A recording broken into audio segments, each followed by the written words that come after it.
vine, you are the branches. A branch cannot be looking for, Jesus said, I'm the vine, you are the branches. A branch cannot be looking for his purpose. All the branch needs to do is look at the vine. The purpose of the vine is the purpose of the branch.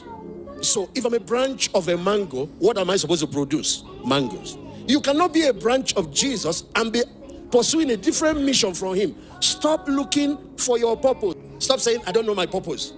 That's one of the problems I see in the body of Christ today. Some people say, I've been praying for my purpose for the last 10 years. Your purpose is revealed. Let's do an experiment. What's the purpose of the ear? Hearing. Did you pray to find that out? It's known. What's the purpose of the eyes? See. Did you pray now to find it out? What's the purpose of the nostrils? It has two purposes. Breathing and smelling. What's the purpose of the mouth? It has at least two. Communication, talking, and what? Eating. What's the purpose of the stomach? It has more than one purpose. But at least can you give me one? To digestion. At least it's one of them. Now here is the question. If the parts of the body has purpose, what about the whole? Think about it. If your leg has purpose, your hand has purpose, your ear has purpose, your eyes has purpose, what about the whole? You. The same way the purpose of the parts are known, the purpose of the whole is also known. Yeah.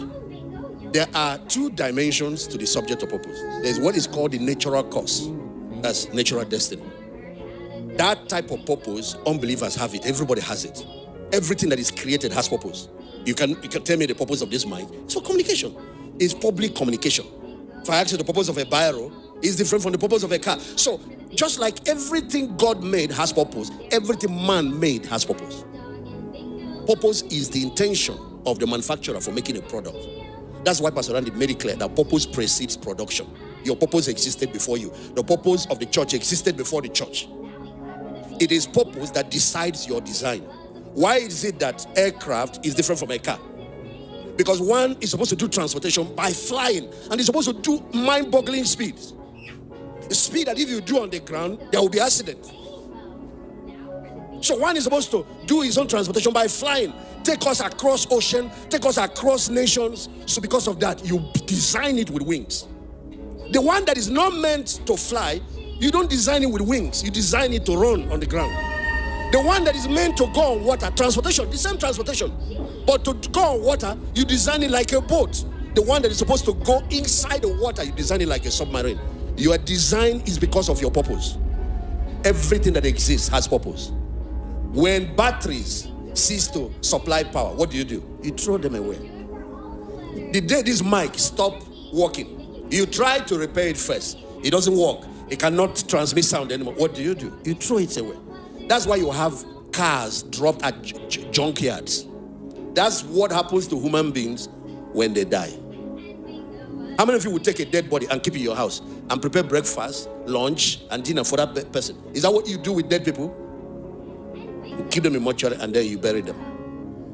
The things that land in dustbins are things that have expired as far as their mission and purpose is concerned.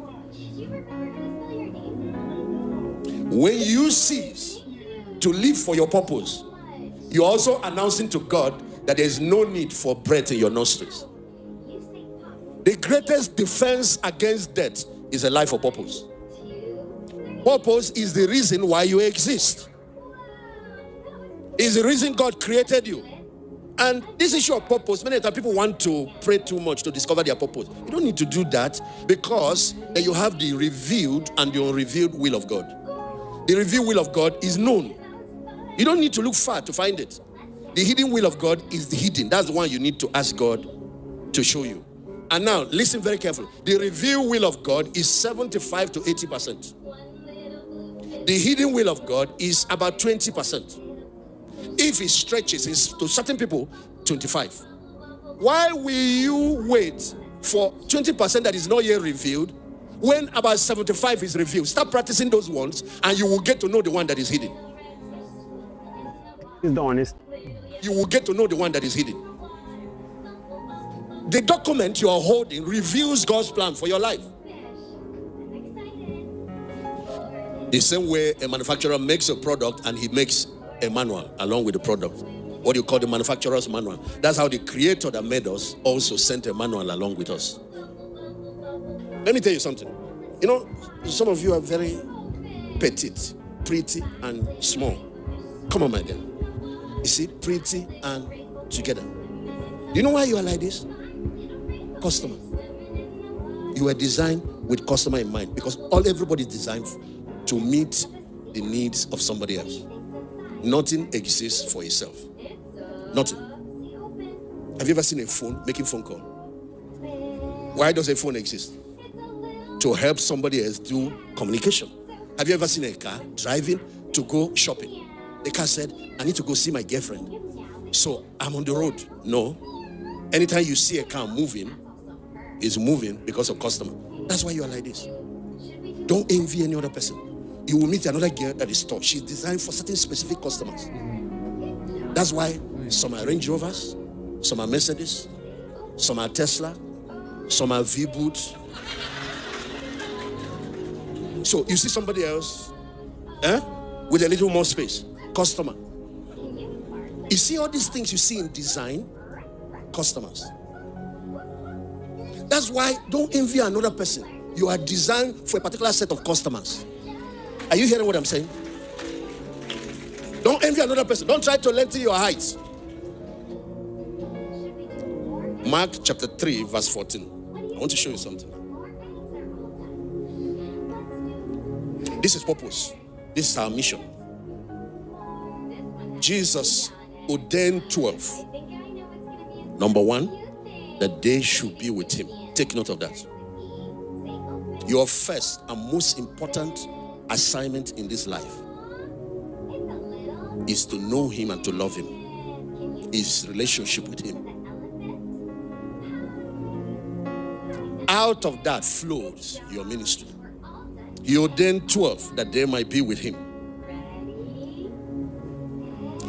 In the relationship between the vine and the branches, Jesus said, I am the vine, you are my branches. The relationship, he calls it abiding. He said, it is that branch that abides in me that bears much fruit. That is fellowship. That is relationship. Our purpose does not start with doing. Jesus said, I'm the vine, you are the branches. A branch cannot be looking for its purpose. All the branch needs to do is look at the vine. Are you guys hearing what I'm saying? The purpose of the vine is the purpose of the branch. So if I'm a branch of a mango, what am I supposed to produce? Mangoes. If I'm a branch of an orange, what am I supposed to produce? I cannot be a branch of an orange and be producing mangoes. You cannot be a branch of Jesus and be pursuing a different mission from him. Stop looking for your purpose. Look at your source. He said, as the Father sent me, so what? Send I you. What he's telling you, my mission is your mission. My purpose is your purpose. It is in that 20%, what we call the unrevealed plan of God, that your own personal uniqueness comes. That is where you will be different from me. That's where you might be the evangelist while I'm the teacher. While another person is the pastor. While another person is the music minister. While another person is the writer. While another person is supposed to be doing broadcasts on television. Another person is supposed to whatever means. But it is one goal, but we are coming at it from a different angle. Is somebody hearing what I'm saying? While another person is supposed to be sponsoring with a lot of billions. Oh, how many of you like that one? So whether you are singing, sing the mission of God. Use your music to win the world. Don't use your music to destroy the world. That's what will send somebody to hell. There are 3 purposes why God made man. 3 reasons why he made you. Number 1, he made you for himself. Okay, maybe I should read first. Matthew chapter 22 verse 35.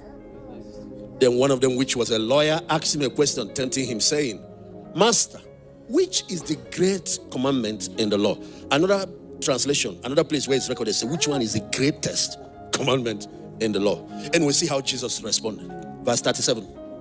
And he said unto him, thou shalt love the Lord thy God with all thy heart, with all thy soul, with all thy mind. The highest purpose there is relationship. And this is where we miss it. Many of us has replaced relationship with career. And so we end up losing our marriages and losing our families. Many of us have replaced relationship with him with the pursuit of money and the pursuit of wealth. We end up losing his presence. Many of us even have replaced our relationship with him with ministry. We now have an idol of doing. And we have lost our being.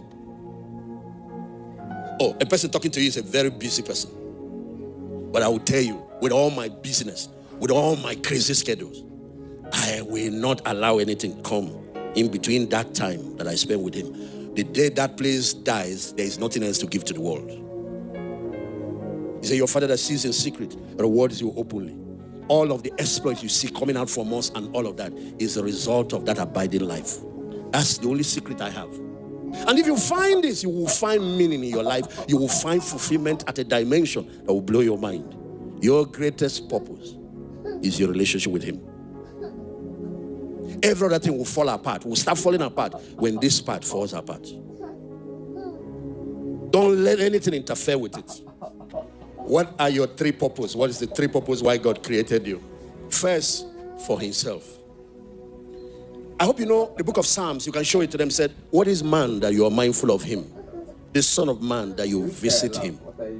And one day I asked the Lord that question. Why is it that at the cool of the day you visit Adam every day? God does not come to church once in a week. He doesn't do relationship once in a week. It's every day. What is man that you're mindful of him? Why are you always thinking about him? Why did you give your son to die for us? Why are we so important to you? Now, the Lord was answering that question to me. He told me, he said, you know, my nature is love. I'm a relational person. The very thing that drives me is relationship. I love you, that's why. I care about you, that's why. He asked me to tell you that. He told me that many of you have forgotten. In the midst of all the activities you're doing, running up and down, you've forgotten the most important thing. The Lord asked me to tell you as a person that he loves you. What he cares about you more than anything in this world. That's why he died for you.